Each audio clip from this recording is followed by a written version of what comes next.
This video is brought to you by Shopify. More on them later. Vasilije Micic just became the highest paid EuroLeague player ever. 3 years at Hapoel Tel Aviv for 18 million euros after tax, meaning 6 million every season in his pocket. That number beats every salary Europe has seen since the modern league started in the 2000s. But who are the other 9 highest paid EuroLeague players ever? That's exactly what I'm going to look at in today's video. Before I do that, just so it's clear, a couple of ground rules. Every figure you will hear is net, that means after taxes, because that's the way that salaries are reported in Europe. And everything is already converted to euros using the exchange rates based on the season that the contract was signed. These numbers come from club releases, agent leaks, and years of BasketNews digging, so they're as real as it gets in a league that keeps most paychecks in the shadows. First up, I gotta give some context on Micic's deal with Hapoel. Not only is he earning 6 million euros per season, but the club also offered shares of the ownership. The way Hapoel's owner puts it, it was the only way to outbid EuroLeague's powerhouse clubs, and it's going to change the way we look at club ownership in Europe. Hey, not bad for a guy who for the last 3 years bounced from OKC to Charlotte to Phoenix to Milwaukee and didn't really get a significant role in any of those teams. Of course, Micic comes back as a 2-time EuroLeague champion, former MVP, and arguably he's still in his prime at 31. Just to note, before leaving to the NBA, Vasa was earning about 3 million euros net annually in Istanbul, which would put him just at the edge of the top 10 salaries ever. And now he'll be running Hapoel's first EuroLeague campaign as the face of the franchise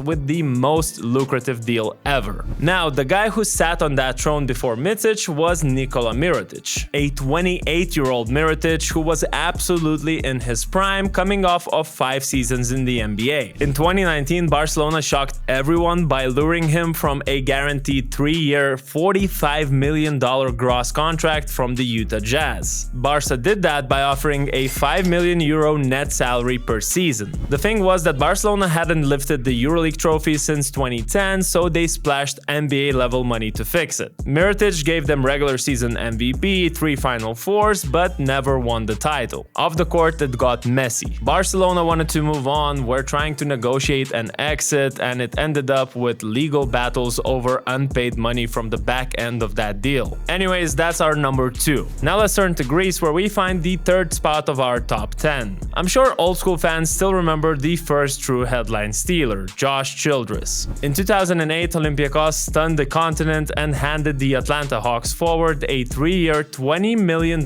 net over 3 years. Converted to euros, that's 4.7 million euros per season. Imagine an American NBA starter in his mid-20s choosing Greece over a 5-year, $33 million offer from the Hawks. It was nuts back then, it still sounds crazy right now. As we know, in those 2 years in Piraeus, Childress never won the EuroLeague. But his deal kicked the door open for NBA talent to see Europe as a serious payday. To this day, he sits 3rd overall in the top earners list. Staying in Greece, let's slide to Panathinaikos and shine the light on Kendrick Nunn's latest extension. Pau signed Nunn from the NBA just after the 2023 season started. After a slower start, he eventually took his new team to a championship in the 2024 Final Four. This early success got him a renewal for another year and even included a Porsche as a bonus from the team's owner. Finally, the club rewarded him this April with a 4.5 million euro salary, 2nd highest active deal behind Micic. Nunn is on an extension until 2028, staying for 3 more years in Athens. So now he has no NBA opt-out, a Porsche in his driveway, the keys to Panathinaikos offense, and the 4th biggest EuroLeague contract ever. Meanwhile, coming back to Piraeus, the 2nd biggest check in their history went to a Lithuanian, Linas Kleiza. He left Denver in 2009 and signed with Olympiacos a 2-year deal for $12.2 million net per season. When you adjust for euros in 2009, that's just under 4.5 million euros a year.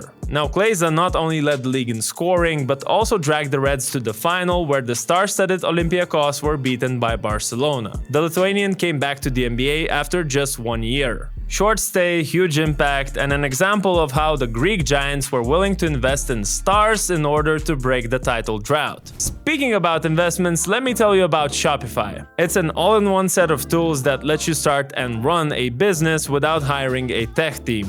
We used Shopify to launch our own BasketNews merch line, hoodies, t-shirts, phone cases, all that. And we did so because we were able to do it quickly, effectively, and reliably. And all there was left to do was to watch orders pop up on the phone in live view. It's actually surprising how much you learn in the process. For example, Shopify Magic is a bundle of AI tools, one of which helped us write better product descriptions. Then Shopify Sidekick also just got way smarter. It has multi-step reasoning, which now has moved Sidekick from a helpful assistant to an indispensable business partner. I guess think of Shopify as a toolkit for businesses equipped with everything you need to launch and scale that business effortlessly. If you have an e-commerce idea, use Shopify to turn it into reality. Start your trial by visiting shopify.com/basketnews. I'll leave that link in the description and the pinned comment below. Now let's get back to the rest of the top 10. At number 6, we've got Andrei Kirilenko. During the 2011 NBA lockout, he returned to Europe and signed with CSKA Moscow on a one-year €4 million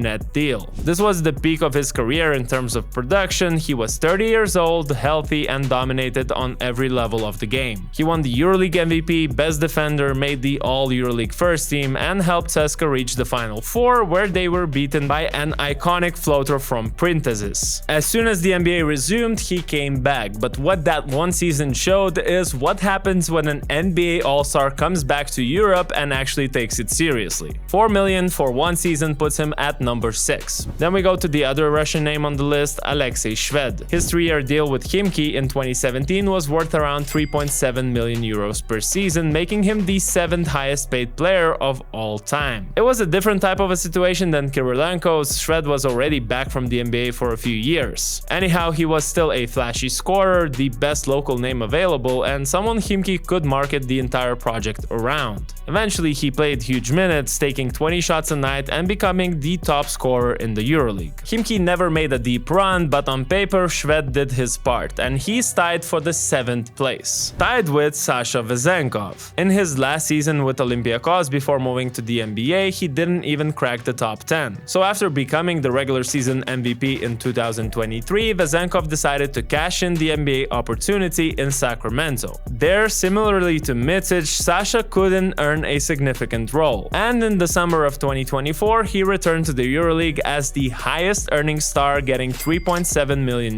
from Olympiacos. He got back to business right away, finishing as the runner-up in the MVP race. But unfortunately for him and the Reds, Olympiacos couldn't break the curse. Despite finishing first in the regular season, they lost in the semifinals in Abu Dhabi. Now just behind him, in the 9th spot, we've got Shane Larkin. As long as we've been reporting on player salaries, Shane's name has been around the top 5. His current deal with Anadolu Efes is worth around €3.6 million annually and was signed after their 2 back-to-back titles and his all-EuroLeague performances. Larkin's been loyal to Istanbul, even getting Turkish citizenship and playing for the national team. And in return, Efes kept paying him like a top-tier guard. You see, it's rare to see a long-term relationship between an American player and a EuroLeague club. But Larkin made that jump from a star import to a true franchise leader, and I guess his contract actually reflects it. And rounding out the top 10 is Walter Tavares. Real Madrid's big man extended his contract in 2024 and now earns €3 million